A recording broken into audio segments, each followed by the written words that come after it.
दोस्तों, भारतीय मुसलमान सड़कों पर नमाज पढ़ना और लाउडस्पीकर पर अजान देना अपना धार्मिक अधिकार समझता है, चाहे दूसरों को कितनी भी तकलीफ होती हो। इस मुद्दे पर पाकिस्तान मीडिया ने भारतीय मुसलमानों को आड़े हाथों लेते हुए कहा कि नमाज के लिए जो निर्धारित स्थान है वहीं पर पढ़ी जानी चाहिए, यानी मस्जिदों में, और मस्जिद में जगह नहीं हो तो घर पर भी नमाज पढ़ सकते हैं। सड़कों पर नमाज पढ़ना कतई जायज़ नहीं है। आप खुद सुनिए। एक्सट्रीमिज्म सिर्फ यहाँ पे लोग ये समझ रहे हैं कि भारत के अंदर मुसलमानों को रोका जा रहा है कि वो नमाज ना पढ़े। दूसरी जब वहां की सरकार ये कह रही है या लोग कह रहे हैं कि नहीं, उनको डेजिग्नेटेड प्लेसेस पे जाना चाहिए। How do you see this? ये जो डायकोटमी है, ये जो मजहबी जो इंतहा पसंदाना रवैये हैं, क्या ये साउथ एशिया में पूरे में है या कि आप समझ रहे हैं कि कुछ पॉकेट्स में है? नहीं सर, अगर तो उनकी गवर्नमेंट्स ये कह रही हैं कि जी जो आपको जगह दी गई है आप वहां जाके नमाज पढ़ें। आप हर जगह, मैं उनकी पिक्चर्स भी देखती रहती हूँ, कभी किसी रोड पे बैठ गए, कभी पीछे गाड़ियां खड़ी हैं, कभी लोग खड़े हैं, कहीं भी बैठ गए और नमाज पढ़ ली, तो वो चीज गलत है। वो सही कह रहे हैं, जहां पे जगह बनी हुई है, आपकी कोई मस्जिद है या कोई और जगह बना रखी है नमाज के लिए, आप वहां जाएं। ये थोड़ी है कि आप सड़क पे बैठ जाएंगे, कभी आपने बसें रोकी हुई है, कभी सड़क पे गाड़ियां रोकी हुई है। पाकिस्तान मीडिया की पत्रकार ने यहां तक कह दिया कि यदि आप सड़कों पर नमाज पढ़ सकते हैं तो फिर मस्जिदों की कोई आवश्यकता नहीं है, उनको गिराकर या उनमें स्कूल और हॉस्पिटल खोल देने चाहिए। एक पिक्चर्स तो मैंने ऐसी भी देखी थी कि मस्जिद छोड़ के मस्जिद के बाहर की रोड पे बैठे हुए। अगर यही करना है तो सारी मस्जिदें गिरा दें, फिर ये मस्जिद की जरूरत क्या है? कहीं भी बैठ जाएं, जंगल में, सड़क पे, फुटपाथ पे, जहां जी जाए बैठ जाएं। फिर इन्होंने वो जो मस्जिद बना रखी है उसको खत्म करके वहां पे कोई स्कूल बना दें, यूनिवर्सिटी बना दें, लाइब्रेरी बना दें, शॉपिंग मॉल बना दें, कुछ भी बना दें। फिर इन्होंने मस्जिद किस खुशी में बना के रखी है? लाउड स्पीकर को तो इस्लाम में हराम ही माना गया है, यानी लाउडस्पीकर पर अजान जायज़ नहीं है, पर हिंदुस्तानी मुसलमान सभी गैर इस्लामिक कार्य कर रहे हैं। हिंदुस्तानी मुसलमानों को संबोधित करते हुए कहा कि हिंदुस्तान जितनी आज़ादी मुसलमानों को कहीं पर नहीं है, हिंदुस्तानी मुसलमान हिंदुओं को परेशान करते हैं।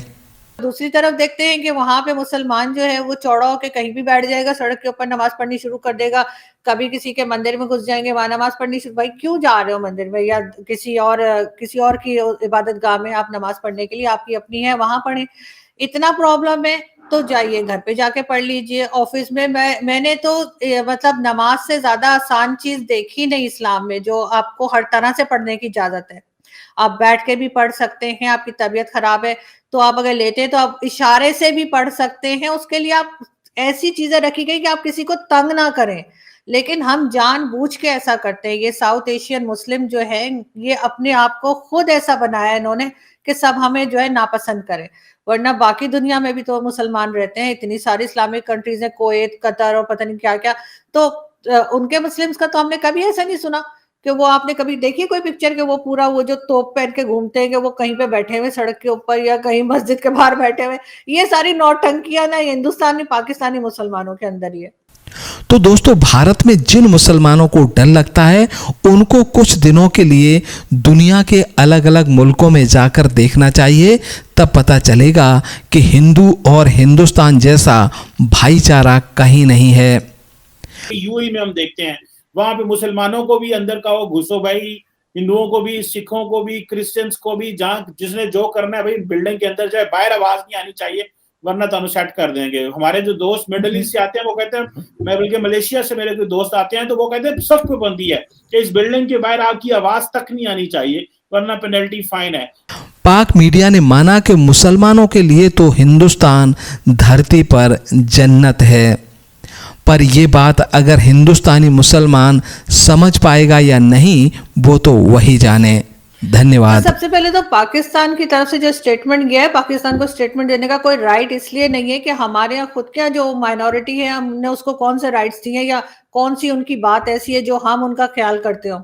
मंदिर हम उनके तोड़ देते हैं, गुरुद्वारे हम जला देते हैं, चर्च हम जला देते हैं, तो हमें ये राइट कहीं से है नहीं। या तो हम खुद ये सब कुछ ना करें ना, तो फिर हम जाके जो है ना वो जिसे कहते हैं ना खुदाई फौजदार बने।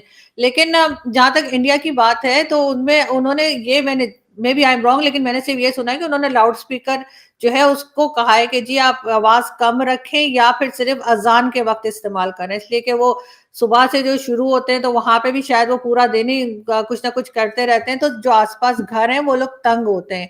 तो लाउड स्पीकर तो मैं भी कहती हूँ, पहले तो यही मौलवी थे, अगर आपको याद हो तो यही मौलवी थे जो कहते थे लाउड स्पीकर हराम है, और अब इनको लाउड स्पीकर चाहिए। पहले तो कुछ टाइम पहले मैंने सुना था कि मतलब ये कहते थे कि जी लाउड स्पीकर जो है इस्लाम में हराम है। अब ये सबसे ज्यादा जो है लाउड स्पीकर ये मौलवी ही इस्तेमाल करते हैं। इसी तरह तो वो जो अच्छी बातें हैं उन्हें तो हम फॉलो नहीं करते, लेकिन हाँ किसी की जिंदगी खराब करनी हो, किसी को मार देना हो और इस तरह की प्रॉब्लम्स क्रिएट करनी हो तो वो जरूर फॉलो करते हैं। बल्कि एक मुल्ला की तो मैंने वीडियो देखी थी, उसमें वो कह रहे थे कि ब्लास्फेमी लॉ के ऊपर बात कर रहे थे कि ना सिर्फ वो जो ब्लास्फेमी करता है उसको वो वाजिबुल कत्ल है, बल्कि अगर कोई उसको बचाने की कोशिश करता है, सपोर्ट करता है तो उसको भी मार दो। और इस किस्म की बातें यहाँ पे बैठ के कर रहे हैं और सब लोग सुन रहे हैं, ना कोई अरेस्ट करता है, ना कोई पकड़ता है, ना कोई सजा देता है।